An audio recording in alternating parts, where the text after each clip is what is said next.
joining us this Friday morning and bearing with us for the past 3 days. Super excited for this day. It is the final kind of piece of our Idea Validator Worksheet that we use here at Change Labs. And we're going to be talking a lot about money today. So we're super excited to kind of get started. I hope all of you had been working on this along with us. If not, that's okay. You can always use our resource of our Tuesday coaching sessions, or even to, asking us more questions as you stop in by the eShip Hub any day of the week, actually 5 days of the week. If you speak with one of us, sometimes you'll run into a coach that is there. But yeah, super excited to kind of start the day with you all. Okay, so as a recap, we covered the first 5 sections of the business idea validator. We talked about solutions as well as this customer segments and competition yesterday. Today, we'll be talking a lot about the competitive advantage and the ultimate question, how will you make money? Really kind of talking about competitive advantage that builds upon yesterday of identifying our competition, but really kind of understanding like how does this go hand in hand with us understanding the concept of not just how we'll make money, and that sometimes two individuals, when they go into business, as Raquel kind of talked about on day one, isn't always about essentially making money for a lot of Indigenous businesses. It's like sometimes they're doing it for a good cause. They see a problem in the community. That's why we have a ton of great individuals starting nonprofits on the reservation, such as Change Labs. So essentially too, like we're talking about how to make money in the context of our operational costs, and we're also talking about making money in the sense of making sure that we can expand and grow. So your competitive advantage and how you'll make money, 2 very big boxes that we'll be covering today. They build upon a concept of growth, of understanding like that we want to grow in our business, especially too within the competitive advantage. So super excited to kind of get started into this. So day 3, we're kind of going around these concepts of why people should buy from us, and also to how we'll cover the bills. So here's some 3 kind of questions to get started as you're kind of filling out and working through these 2 boxes with your stickies. So one is someone already doing this? This kind of builds upon the competition that Dwayne covered yesterday, as well as to what happens when we can't cover costs. And this is not just essentially costs of our operational costs, but essentially like the rent. I think we talked to somebody who has a great idea of wanting to move into a physical space. A lot of these things, as you should know, are interconnecting with each other. And as you go through these questions, it's okay to go backwards and revisit some of the other boxes to figure out exactly, oh, this is exactly why I probably should change my goals to be this one. I should probably not, I don't really have the capital to get into a physical space right now. But also too, like, how do I know that there's a market existing? Kind of builds upon like Dwayne's concept yesterday, like the overarching, am I just starting this business to be cool? And essentially too, that can also change into, am I just starting this business because I know there's a need, but I haven't really captured in like data wise of what the need looks like. So that's as we want to ask this question, what happens when we can't cover the cost? And we're doing a simple understanding of building the menus and the services of our business. So, and that kind of interplays with pricing, as well as to understanding customer segments, what they're willing to pay, and as well as to bringing in the competition as well. So, and then our last question that we'll talk about is how much does this business cost to run? You might be thinking those 2 questions are very much the same. They're very similar, but they're not at all the same, because we have to understand, and this will be a small introduction to a cash flow. I'll walk you through like a very basic, but also too, I'll show you some examples of one line of what a cash flow could look like, especially determining what exactly you would need as startup capital to make sure that this business is thriving. And this is not in sense of like you employing 3 to 5 people or having 100 employees or moving into a physical space. We can talk a little bit about like how much inventory is going to like cost you, and as well as to like how you are going to move forward in understanding like, okay, could be a great way to strategize and for the next steps of my business. So, all right. And then as always, you guys are super welcome to unmute yourself, ask questions throughout my presentation, or even to put them into the chat. I have the chat window right open. If I don't get to it really quickly, Raquel and Dwayne are here from the Change Labs team to help kind of prompt me and be like, Holly, there was a question right here. So we'll make sure to get all the questions answered today. All right, let's get right into it. So as a recap, look at how much work we've done so far in this like business idea validator. We've talked about the business operations of what it could look like, as well as identifying and breaking out that why of why we are starting this business and the problem, and as well as the solution boxes. We talked a lot about customer segments, who would essentially be buying from us, who could essentially our business be like targeting towards in a little bit of marketing, and as well as to understanding the competition that's out there of the identified customer segments that we're trying to reach. Where are these customers that we just built of customer segments, where are they already going? And that's where you are identifying that in your competition. Today, we'll be talking about the competitive advantage and again, how you'll make money. Awesome, let's go forward. So we're not gonna do a breakout session. We have a little bit of people on the call, but how about you guys populate it into the chat? Why are you keep going back to a particular business that you like? For example, for me, for coffee shops, I love to go back to a coffee shop that makes like a really good, essentially like almond milk latte. But also too, there's other businesses that I go back to because they're Indigenous owned. I love to support Indigenous owned businesses. Or I've had a great kind of customer experience with a business owner or even one of the staff members, or even to, I really love the meaning behind the business, such as like Cheekbone Beauty, which is a B Corp business owned by an Indigenous woman in Canada. Like, I love what they stand for. I love their products, and also too, like I love the fact that they work towards to be a B Corp corporate or a B Corp business for me to support. So yeah, does anybody have anything else? Some examples themselves of why you keep going back to a particular business? All right, we might need to get some coffee in all of you guys. But also too, think about why you don't go back to a business. And so through this, we're going to be talking a lot about essentially the customer experience.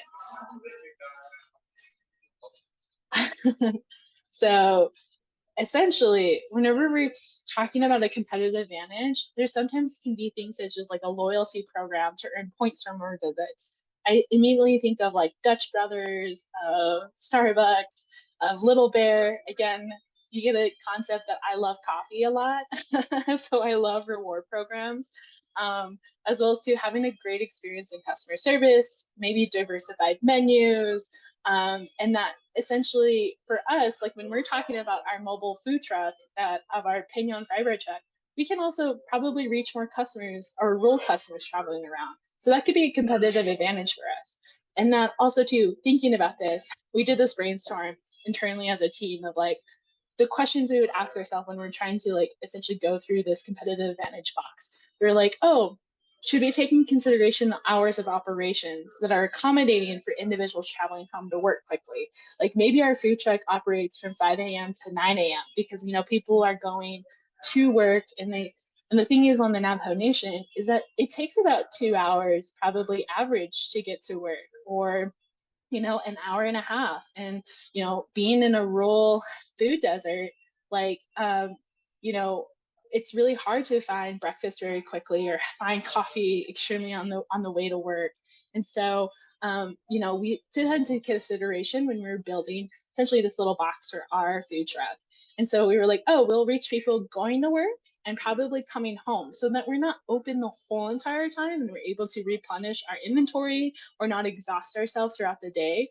That we'll be able to essentially have hours of operation that can like essentially get toward the customer segments that we have identified in earlier boxes. Excuse me, had a little bit too much coffee this morning.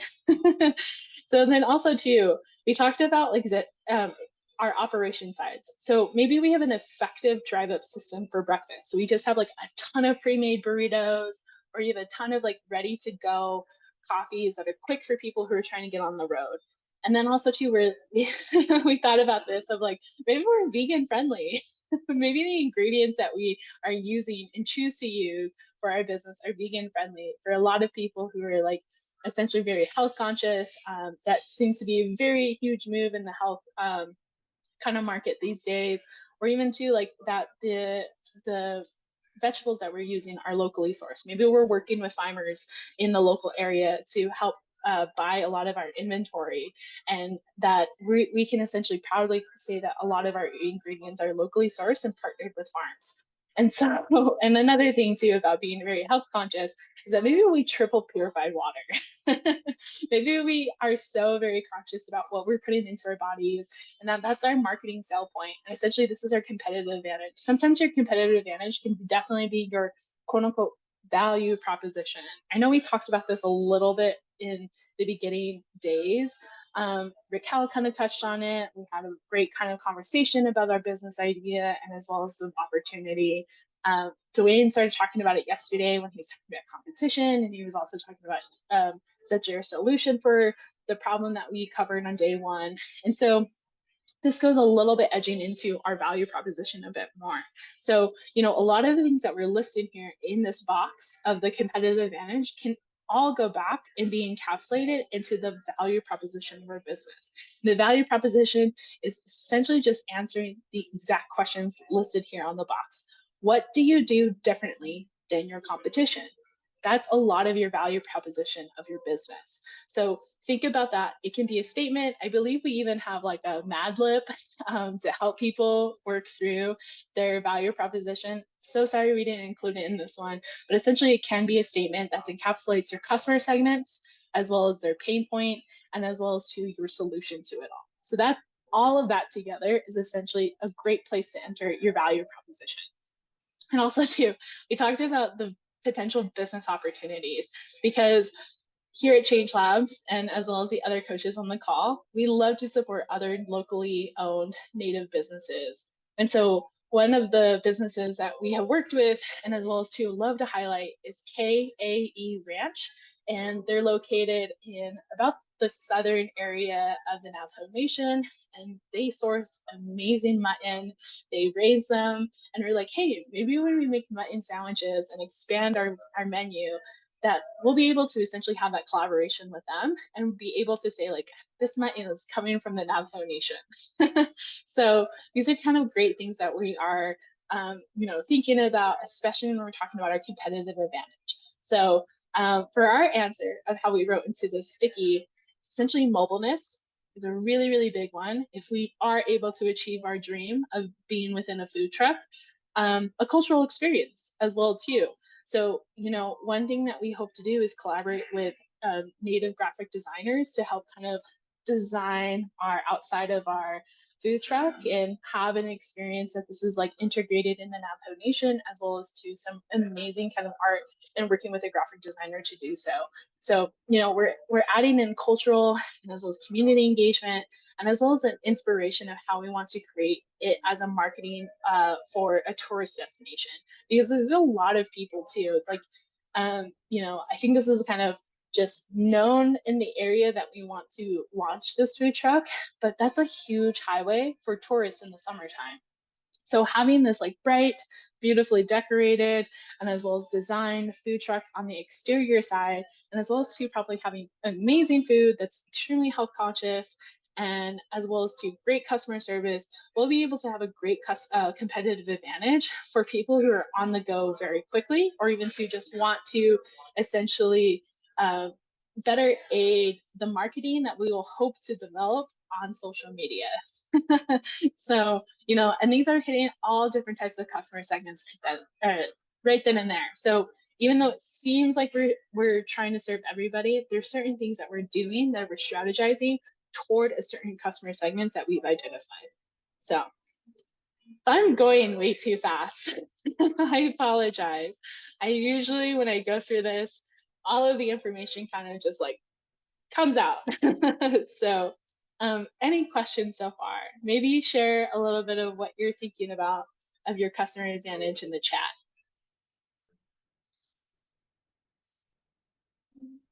Holly, we have a question.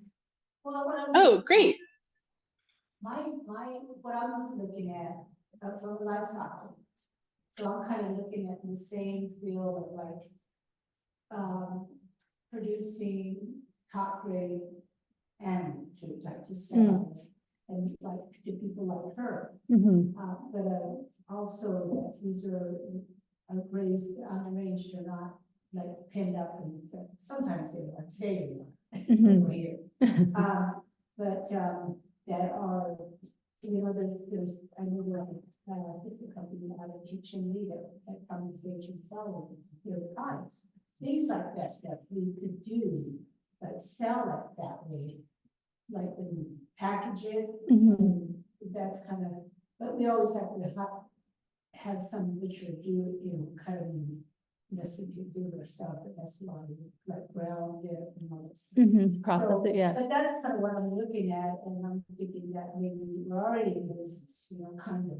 So try to produce more top grade animals, you know, they're healthy. You know, we have a vet that comes to see them and things like that. So not just throw them all in one pan and whatever, but try to take better care of it. Okay. So that's just kind of, so I like her idea, what she's saying. And then, you know, for us, we could sell it to somebody like that. That's in business to do that. Okay. And did you have a question? What was it? Well, I guess my question would be, how would you do such a thing like that, this type of operation?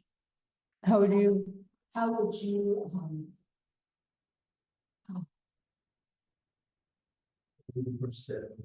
Yeah, what would be the first step in that to kind of to start this as a business?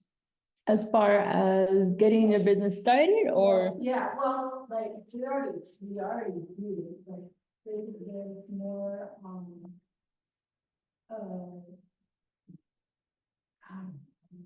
I'm sorry, I just should let her talk. Or we can talk to more later too again. Okay. No worries. Yeah. And plus too, it sounds like, and that's so for everybody who's very new to coaching, that's like a great way to actually go one-on-one and talk with a coach. And like, it's sometimes too, it's just hearing your idea back to you, or it's sometimes just like, hey, this is what I'm strategizing. And then we'll sit there, kind of process and knowing the barriers, or even to just the other resources that we have, we'll be able to connect you to the intended individuals and resources to get you started, so this doesn't feel so overwhelming as a like, oh my gosh, where do I start, how do, like, exactly, it seems like I have to do everything at once and I have limited time period between each step to accomplish. So if anything, I highly encourage you to take advantage of our Tuesday coaching, or even to our coaching, you know, dropping by and as Raquel said, speaking with her later after this Zoom. But yeah, super, that's a great thing. Don't apologize for that. That is exactly what this space is for, is to talk about these ideas, to essentially think about the opportunity and where can you expand on it. So no, great questions. If not, great statement. Great. Okay.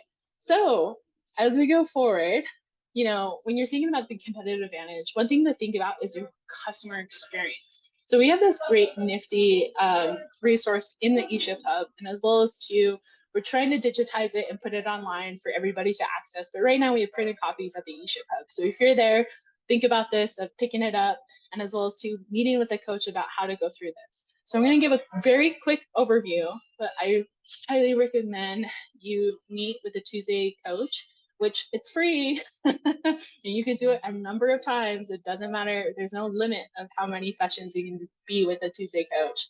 But I would go through this of a customer experience map and go through to the different phases that a customer would go through from their perspective, not from your perspective as the owner or essentially the person who's trying to build this business, but their perspective.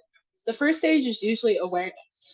So let's take for Change Labs, for example, and I'll do the Friday food truck as well. But let's take Change Labs. So those of you who, this is your first workshop ever, I'm thinking about how you guys came to know about Change Labs. Maybe you guys saw us in headlines with the Hopi. I'm blanking on the actual title of the article or the newspaper, but it's like the Hopi News. Maybe you came from us because you saw a feature that we did of an entrepreneur there. Or you heard about our collaboration with Ralph Lauren and Naomi Glasses. And then you're like, ooh, what is Change Labs? And then, or maybe you have a family member. Maybe one of you is one of our family members who came onto this call with us and is like, yes, I want to see what they're doing because I want to be an entrepreneur and I want to go forward. Or somehow you've heard of our building, you've heard about the kinship lending program, and you're trying to see the more services that we have through Change Labs, such as these workshops. So those are types of awareness. Or even too, maybe you came across and were scrolling on Instagram and we were able to, our Facebook or Instagram ad showed up on your newsfeed. Those are all awareness stages. And so you have to think about that of like, okay, how can I reach people? And also too, through those quote unquote channels or places I would meet and interact with you without directly speaking with you, I would essentially make sure that in those places I stood out, and that would be my competitive advantage against other customers. So for example, let's take why we talk a lot about competitive advantage, especially in the context of the way that we talk about it here at Change Labs, because again, in the Western world and the very much loud kind of perspective of entrepreneurship is like, you have to beat all your competitors and everyone is your competition. It can force a lot of things that we as an Indigenous community feel very uncomfortable with because we want to collaborate. We rise together as a community, and as well as too, like, it's a very uncomfortable space sometimes to always be in competition. And so for us, like, let's take the whole entire flea markets. There could be like 3 Piccadilly stands all side by side, or like 5 snow cone sessions all together within a flea market. And at that point, the only thing that they're competing with each other is the same product, but essentially it's the price point. So that all of them are competing at the same price point. So sometimes you want to essentially take a different perspective of whenever you're starting to make your booth by either having a rewards program that they get a little punch card each time they do a snow cone or make a purchase with your Piccadilly stand, or because like maybe in your business model and strategy to get started is through your Piccadilly stand is that you use the Tuba outdoor market every single Friday to do your business until you're able to grow into a larger space or into a food truck and things like that. So you're able to essentially create that customer experience a little bit different than the other stands that you're a part of. And so then you're kind of essentially, creating community as well as to you're having return customers, and people are more incentive. There's more of an incentive for people to come and purchase with you because there's essentially like a rewards program that you're creating. So that could be one idea. The other thing too, so let's talk about our food truck. So for our food truck of stages of phases, this can identify essentially to like, oh, okay, so if we are interacting with a ton of individuals through our purchases in, let's say, Kayenta, and Kayenta has a wonderful purchase for us here. But the thing is, we only go to Kayenta probably once a week. So when we go through this essentially customer experience map, we know that they're reaching us, the awareness isn't a problem for us. The next stage of them thinking about their choices to eat in Kayenta, and they're choosing us. But whenever we come, it's very infrequent. So then we're thinking, they're thinking as customers, and they're feeling kind of annoyed with us.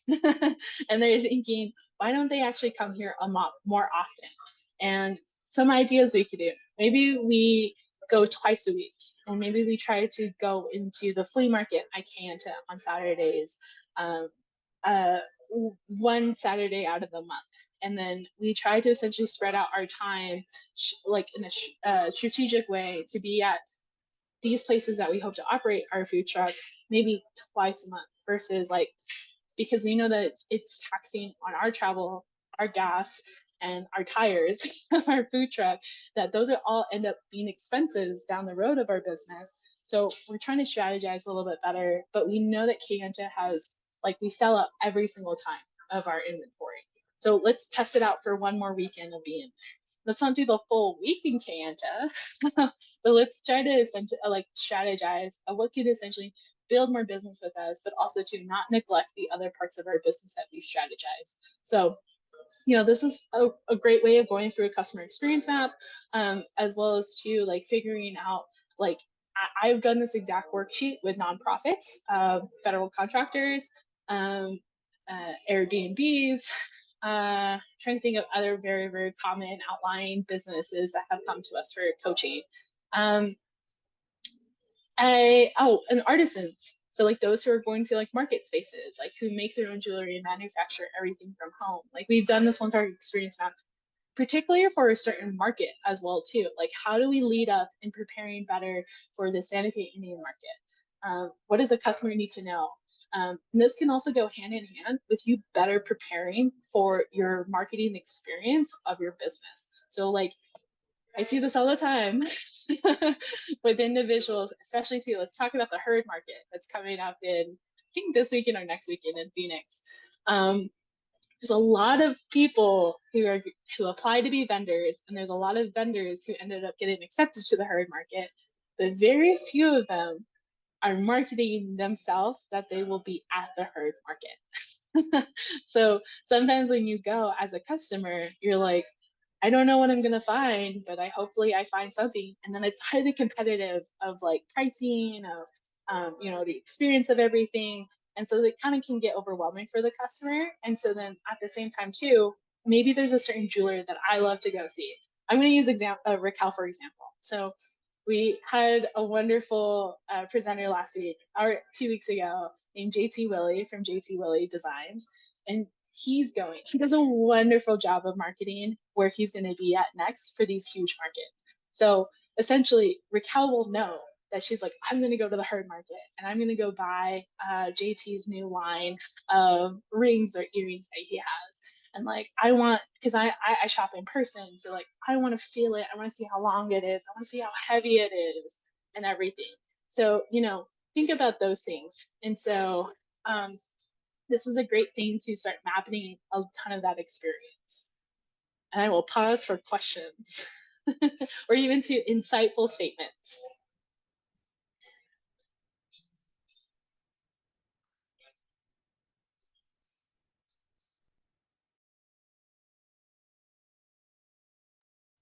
All right, onward. So this overwhelming thing of questions. How will you make money?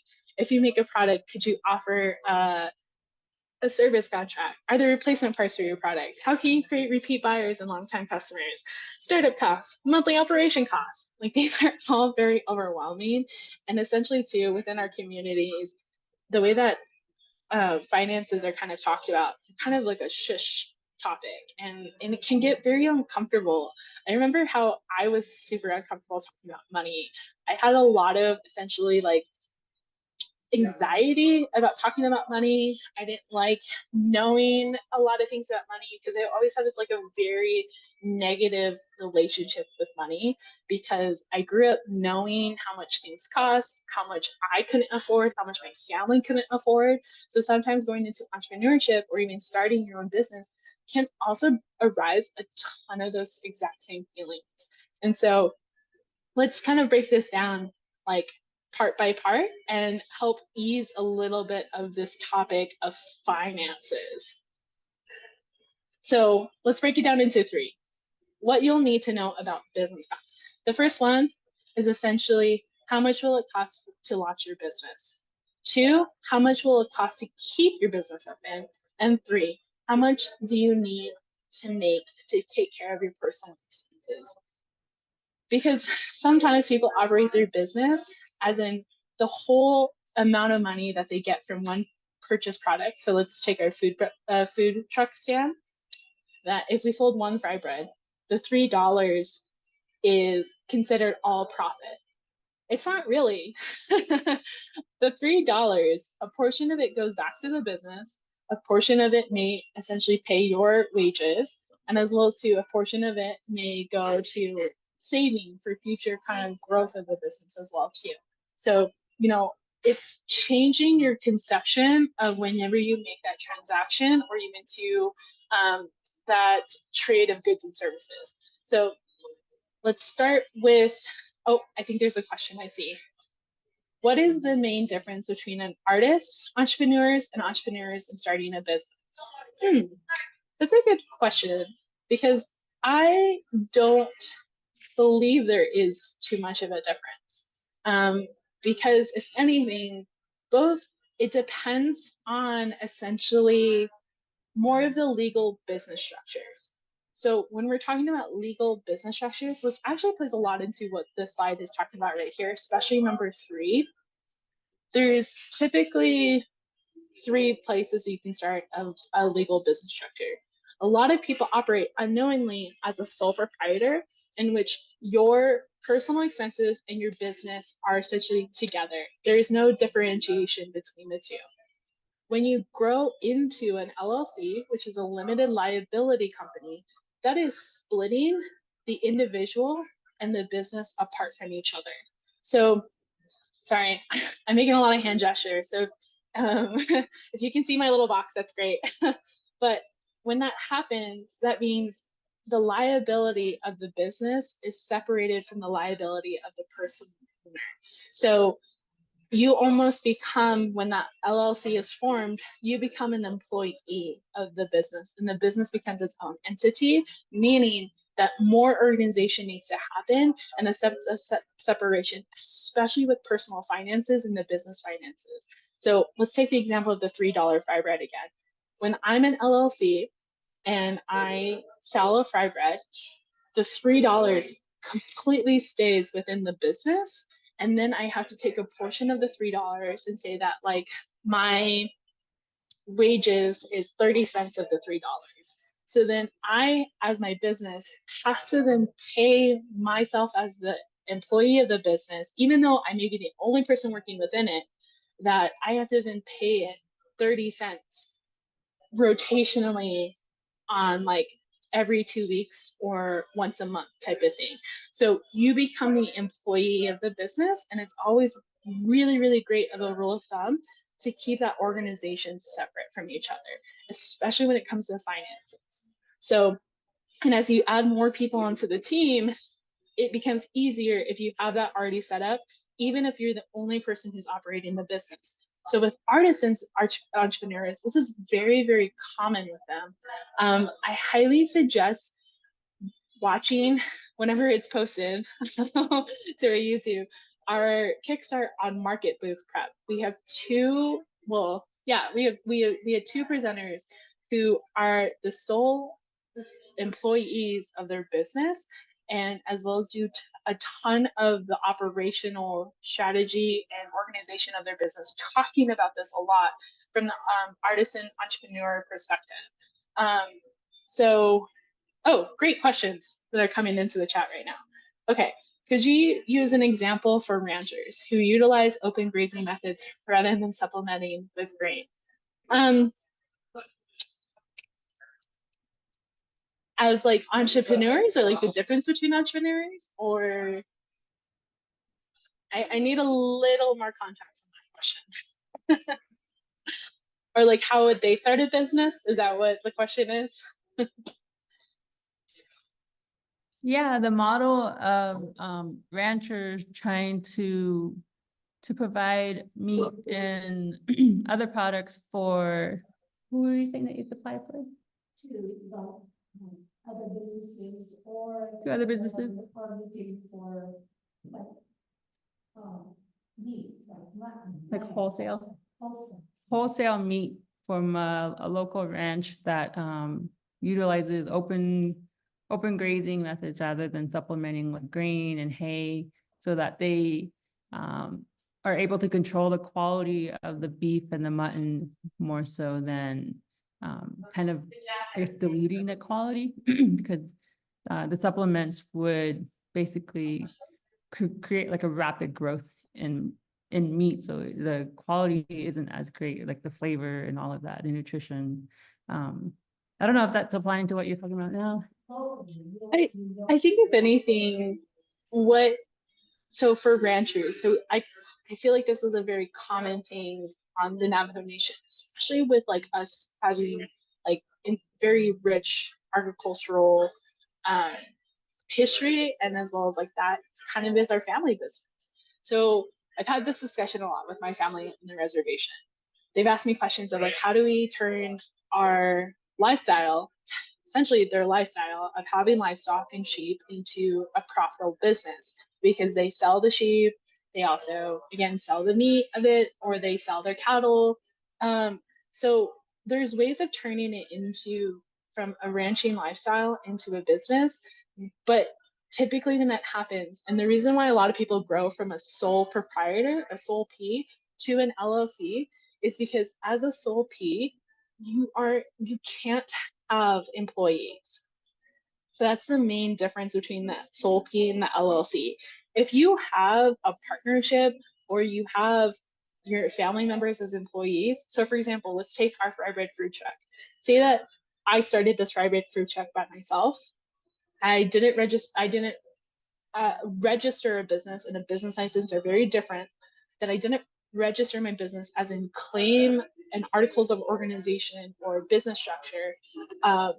I can still operate the business the way that I want, but solely by myself. However, say that I get so much requests to expand my business of fry bread and everything that I need 2 workers to make fry bread. So then I'm like, Raquel, be on my team. Come be my, your fry bread's amazing. You're faster at it than I am, and I can take care of the other stuff or prepping. So I want to hire Raquel. I can't do that as a sole P. I have to then grow into an LLC and then register my business and obtain articles of organization that can either happen on the Navajo Nation or through the state that you reside in, typically on the state secretary website. And then I'm able to obtain an EIN number, which is through the IRS, or the employee identification number. I'm then able to have employees of my business. That's typically why people need to grow into an LLC. The only thing is, say that Raquel ends up getting a fabulous opportunity to work in somewhere in Montana. She has to move from Tuba City or the Navajo Nation and leave my business to go. Then I have to essentially, and I want to go back to being a sole P. I can't grow backwards. I can't go backwards to a sole P until I disseminate the whole, or like get rid of the whole entire LLC that I registered, and then basically start the business over again with a new name. So that can happen, but you can always grow forward, but you can't grow backwards.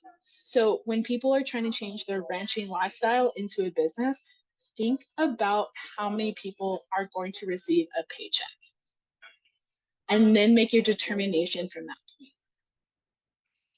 So hopefully that answers some questions, and that helps people thinking about too of the point 3 of how you are going to take care of your personal expenses, because all the money they make from the business doesn't automatically mean it's yours completely if you want to continue to operate your business into the future.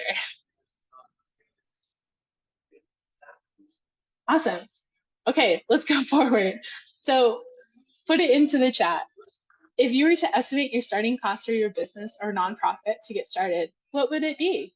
I know a lot of people, when they start looking for a business loan, because I did a ton of business loans in 2020 and 2021, people were kind of throwing out numbers. They're like, just give me the max amount of the loan that you can give me.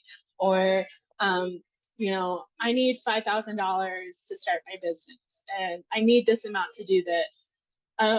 Sometimes, you know, you need to do the calculations of how much it would cost. I'm going to look into the chat here real quick as we start populating this responses to this question in the chat.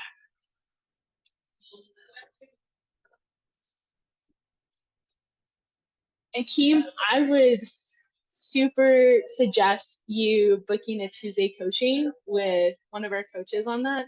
And also to talking to a tax preparer. They're asking a question on exactly Navajo Nation taxes versus state taxation for operating. If you're registered in both the Navajo Nation and as well as the state, depending on which one you register with first, you are considered domestic with one and foreign with the other, no matter if you can provide a CIB and things like that to the Navajo Nation. So I highly suggest actually speaking with, we have a great resource that we did about the beginning or the middle of the month of, the end of the month of January with Delphine Begay, and as well as to, blanking on her name, Amber Hillis Parker. They'd be able to kind of ask those taxation questions a little bit, and also to Amber's presentation from that series is up on YouTube. So I would check out our YouTube page for a little bit more to help you go through that. I'm not a CPA, so I feel a little cautious about talking about that. But good questions, great questions. So let's kind of go onward. So what are startup costs? What are some things to consider when we were talking about startup costs? So startup costs are essentially like the LLC paperwork. To register a business or start the articles of organization, there's typically startup costs around like $30 to $60. A business license. Maybe the area that you want to operate business requires a business license. To the city, you could get one from the chapter house. I don't know if it costs anything or what the price is, but essentially in some municipalities or counties, it costs about $30 to $60 for a business license. Maybe food permits or relevant permits that you need. Insurance is a big one as well too. Especially too if you're doing like some sort of touring company that has like vehicles. You would want to think about insurance in that case. As well as to like building deposits or the first couple months of rent. Any type of, again, relevant insurance, home office setup, maybe, excuse me, hold on just a second. Sorry, talking for a while. That maybe you need monitors and you've grown to expand outside of the confines of a 13-inch laptop. And maybe you need monitors to be more effective. Think about the cost of that as well as to any kind of technology or software. Not every computer comes with Microsoft Office. So maybe that's a cost to your business because you need to do a ton of worksheets or even 2 PowerPoints. Google Drive, think about our Google Suite. Here at Change Labs, we use Google Suite very effectively. Or even to thinking about the marketing and branding. I was talking with an individual the other day that they had all of these great ideas of how to start up their business. And then I asked them about how they would reach customers. And they're like, oh, well, I would start printing things, or I'm going to do all of these banners and signage. And I was like, awesome. How much does that cost? And they're like, what do you mean? And I was like, well, you've used up your whole entire startup costs to assess your inventory, the space, or your travel budget as well, and paying your employees and having working capital. But how much is your marketing? How much is printing? How much are you gonna like essentially strategize out for social media ads? They can be very effective, but also extremely cheap or extremely expensive. And so we started talking about marketing and branding. Maybe you're not able to have your niece, nephew, or uncle and aunt, or somehow sibling do the logo design for you. And maybe you want a professional logo design, or even buying one from Canva and you want to use it for commercial use. Maybe that's a cost to your business to get started. Business cards or having a virtual business card as well too. Those are things to consider when you're thinking about startup costs. Professional memberships. Maybe you need like a higher iCloud storage. That's something that could be a business cost to you as well. Or even to a website membership. Maybe you want to do an e-commerce business or have a website landing page for your consulting work that you do. Like all of these are startup costs that you need to consider. Website hosting and domain registration, utilities and internet. Think about your home office as well too. How much do you have to, think about to cover a little bit of the home office utilities and internet. Even a cell phone plan as well too. Miscellaneous supplies. This could run from anything of like, you know, paper clips, staple, you know, filing cabinet as well. Except, and you know, just you would do a ton of research on your industry, just as Dwayne kind of pointed out yesterday. So these are things to think about. But what are our startup costs for our business? Oh, never mind. We're going to get into that a little bit later. But here are more questions in the chat. What are some operational costs that you'll have to make every month, no matter if your business makes money? So there's startup costs, and then there's the reoccurring costs. So consider that. There's some things that you only pay one time to get started and operate business, and there's other things like utilities, as well as too sometimes mileage, website hosting fees. Those are like reoccurring costs to your business. So this is an example of a very slight sliver of a cash flow. So, you know, when you start at the end of your cash flow of all of the setup costs as well as recurring costs end up being in the red, what happens when you can't cover these operational expenses? So what could you do to offset these costs? And we're going to get into revenue streams. Oh, never mind. One more question again. What will you do if you can't cover your monthly costs to do business? It's revenue streams. Oops, so sorry. I think some of the, there you go. So here are some essentially things to think about when we're talking about revenue streams. Revenue streams is just simply another name for income, how your business will make money. I like to think of revenue streams as like your menu of your business. Even when it comes to consulting or even just general restaurants and food. So think about Change Labs. What are our revenue streams if we had a price on anything that we do? So our workshops would be a revenue stream. If you guys had to pay to attend our workshops, our coaching could be a revenue stream as well, or even to our advertising. Maybe we did a collaboration and we're able to help reach an audience that people wanted to break into our network to do so. That could have been a revenue stream as well. Licensing, maybe we allow people to use our slide decks at a cost type of thing. A subscription, maybe there's like a paywall of other courses that you guys could be a part of, or a podcast listening series that requires a subscription every single month to have access to it. You know, these are things of other types of revenue streams than our main one of maybe doing workshops and business coaching. So think about these things as you're thinking about your business, and maybe there's parts of opportunities that you don't see right now that your business could essentially go into. So our answer is ours is a revenue cost structure, meaning that we're doing transactions of making food for people and they pay for it. And so, or even too, that we hope to go in making our own branded inventory of t-shirts. Maybe we take the logo and as well as the artistry work on the sides of our exterior of our truck and turn them into like beanies or t-shirts or hoodies, and we start selling that along with it for more of the experience of our food truck. Or even too, we did catering. Maybe we have a whole entire list of set cost prices for catering. So those could essentially be ways that we make money through our food truck business. So in case that our very first plan A, essentially, of our revenue cost structure doesn't work out, we have these other two areas that we could expand into to cover the costs of our monthly operational costs. So as a recap, we've completed our whole entire business idea validator worksheet.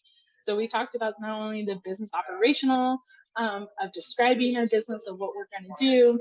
We have identified the problem and opportunity that led us to this business idea, and ultimately our solution to the problem and opportunity, as well as understanding who would we be selling to, and ultimately targeting and marketing, as well as where are they already being served in our competition, and why we would essentially have a value proposition, or they would now come to us instead of our competition of doing our competitive advantage.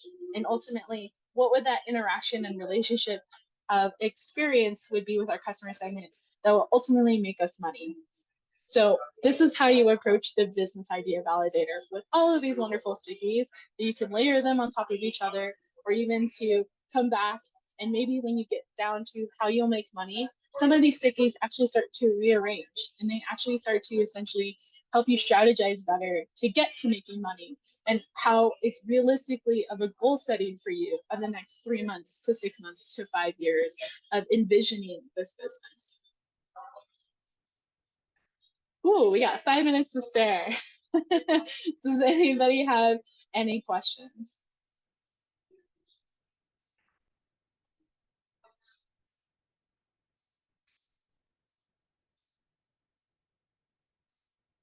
I'd love to see if anybody has gotten this far in completing their stickies as well too. There's just one comment from the issue hub that it's a lot to take in. No worries. That's okay. And you can review this a ton more times because we'll post this recording onto our YouTube channel for Change Labs. So ultimately, this is a great place to get started. This is only a worksheet to put down your ideas. That's really it. This isn't the end all be all. This is really just about moving from your idea validator, talking with people, doing a ton of research yourself about your industry or about what is possible, building it all together, and ultimately going into a business model canvas. A business model canvas will essentially create a lot more detail in the sense of where you find your key collaborators, what you need to accomplish of goal setting and activities, as well as to understanding a bit more of the relationship side between you and your customer, and like really kind of teasing out the cost structure that you'll have of your business, regardless if it's for profit or nonprofit. And ultimately from that, you're able to take each one of those 9 sections and turn those bullet points into actual paragraphs and build your business plan, and be able to also to take your cost and revenue streams and build out your financial projections, or even to understanding a bit more about the finances of the business as you go along and start building and researching. So this is essentially our ecosystem of how to get to a business plan, or even to understanding your business idea and strategizing a lot better. Excuse me. So I don't know if the next slide is going to be relevant for us, but we always have Tuesday coaching. Book a session with a Change Labs coach to talk about these strategies that we've learned this week. We're available every Tuesday in person or via Google Meets. There's more Kickstarts to come. There's more things like this. Sometimes we essentially have a theme, such as like getting ready for market booths that we did 2 weeks ago, or tax preparation and compliance that we did 3 weeks ago. And we also have our kinship lending program. Their application is open right now. So if you're looking for a micro loan and you're a Navajo or Hopi business trying to grow your business on Navajo or Hopi, you have $500, $5,000 that you're eligible for in a loan through our kinship lending program, which is 3 learning lab sessions, Raquel. Is that correct? I'm sorry, repeat that again. The kinship lending program, is it 3 learning labs that you would go through? 3 million, you said? 3 learning labs. Oh, for kinship, I believe it's Yes. 6 learning Oh, labs. okay. 6 learning labs in which you'll learn about your own personal finances, how to be more empowered through personal financing, and as well as to learn a bit more about business financing too. So I highly suggest to reach out to Christine and Bosky, both just first names of Christine at Native Startup or Servosky at nativestartup.org. So, or even to check out their page underneath programs on our nativestartup.org website of kinship lending. Yeah, and then Christine, I'm sorry, Holly. Go ahead.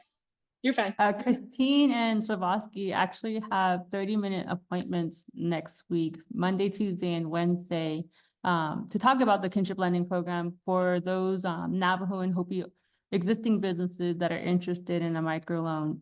So if you visit the link that I just dropped in the chat, nativestartup.org/events, you can go ahead and follow the link to book an appointment with Christine and Savosky to talk about that kinship lending loan. Even if you're not ready now, They are looking to push out multiple cohorts this year and then for the next couple of years as well.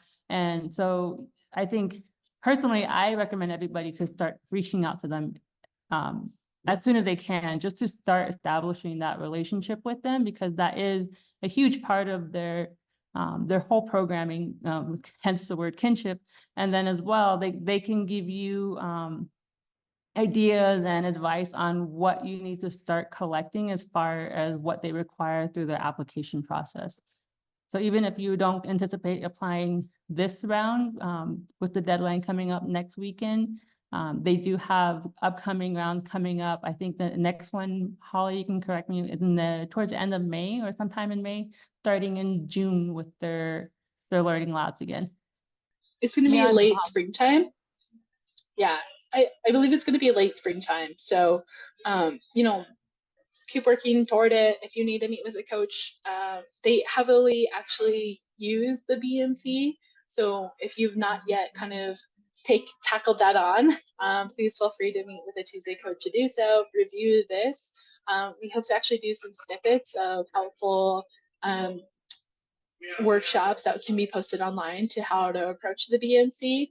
And as well, so if you need to talk with somebody about cash flow and understanding how to establish one, feel free to reach out to Vasky, Christine, even me to help on that process.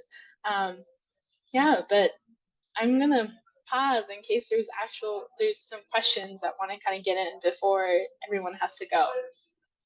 Awesome. Thank you so much, everybody. Alrighty. Well, it sounds like we don't have any questions. So I hope you guys have a wonderful weekend and enjoy the rest of you guys' Friday. All right then. Bye.